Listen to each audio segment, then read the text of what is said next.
Point important, cette vidéo elle est pour tous ceux qui ont un véhicule équipé de la fibre optique. Alors vous devez le vérifier, c'est quand vous débranchez du coup votre alimentation principale, donc ce qui est sur votre faisceau d'origine de votre véhicule, branché sur votre système juste ici, vous y débranchez et en fait vous vérifiez à ce niveau là. Donc là on voit bien qu'il y a deux câbles présents, donc c'est que ce véhicule est équipé de fibre optique.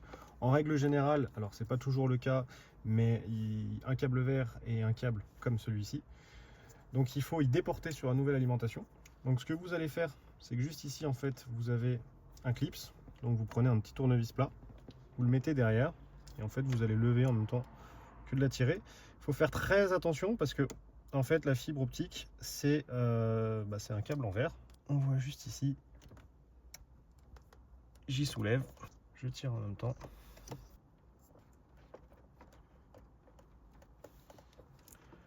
Donc il est sorti, vous pouvez l'accompagner un petit peu sur le côté. Et voilà. Donc là vous avez votre fibre.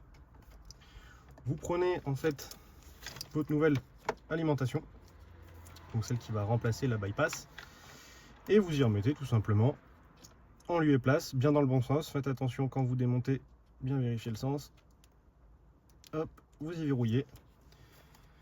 Et là on voit juste ici, la fibre optique a bien été déplacée.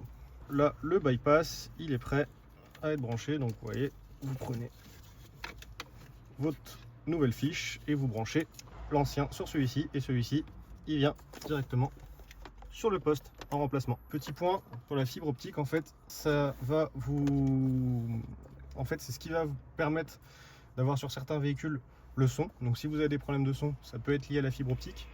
Et également par exemple sur les BMW Evo, donc sur les BMW aux alentours de 2019, c'est ce qui vous donne l'info-consommation, etc. de votre véhicule. Donc si vous manque ces informations là après avoir installé notre boîtier, c'est que vous n'avez pas branché ou mal branché la fibre optique.